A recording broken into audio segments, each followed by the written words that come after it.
The following text is taken from an article from the national newspaper from the 6th of June 2017, written by Hamish MacPherson and entitled, Back in the Day, Winnie Ewing the SNP's Wonder of Westminster. Further signs of progress, for the SNP, came with the leap in party membership to around 25,190 branches by the end of 1966, and in early 1967 George Leslie came third in the Pollock by-election with 23.8% of the vote. In the local elections, the SNP won control of their first council, Stirling, where Robert McIntyre became provost. In all, 170 councillors were elected. The scene was set for the game-changer, the breakthrough, the by-election which most experts consider to have been the start of the modern SNP. Winifred Ewing was a lawyer, aged 38, and the vivacious mother of 3 young children, as The Guardian called her, when she beat Labour against all the odds in the Hamilton by-election on November 2, 1967. It was a seat that had been rock solid for Labour for decades, and it was all the more extraordinary because Ewing was fighting her first campaign. The victory was down to a piece of arrogance by Labour. The sitting MP, Tom Fraser, resigned to take a job as head of the Hydro Board, the party thinking it was absolutely safe territory. Ewing fought a brilliant campaign, and party activists came from all over Scotland to work the streets and knock on doors. She polled 18,397 votes, or 46% of the vote, against Labour's 16,589 and the Conservatives' 4986.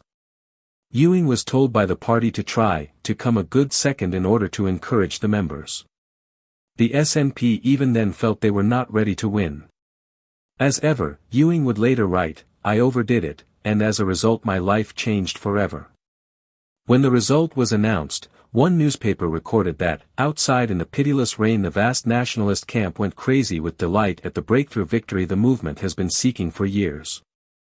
Amazingly for a newspaper that has been thrilled to Labour for most of its life, the Daily Record went overboard in its coverage of the new MP. It reported, Scotland's first nationalist MP for 20 years yesterday took her seat in the House of Commons. It was Winnie Ewing's day, and a proud day it was. As she passed, smiling broadly and giving the thumbs-up sign to a cheering avenue of nearly 600 supporters, the fragile-looking heroine of Hamilton said, "This is a wonderful feeling. I don't think any woman in Scotland could ask for more. I'm proud to be here for Scotland." On her new role in the corridors of power, she declared, "Of course I expect to make an impact, not today and perhaps not tomorrow, but certainly before my time at Westminster is up." After the hard slog of the Hamilton by-election, this was the hard-earned icing on the cake. Earlier, a railway special emblazoned with the SNP crest emptied 250 supporters onto the platform at King's Cross. In the pre-dawn darkness banners waved and a lone piper played Scotland the Brave. The glare of television arc lights recorded the tartan triumph. What a sensation Ewing caused, especially when she quipped, "Stop the world, Scotland wants to get on." It is difficult now to convey the sense of shock and wonder across Scotland.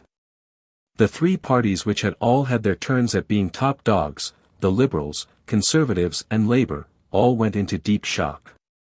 The Labour government reacted by setting up the Kilbrandon Commission to prepare the way for a devolved Scottish Assembly. Tory leader Edward Heath promised a Scottish Assembly if elected Prime Minister. He was in 1970, and guess what didn't happen?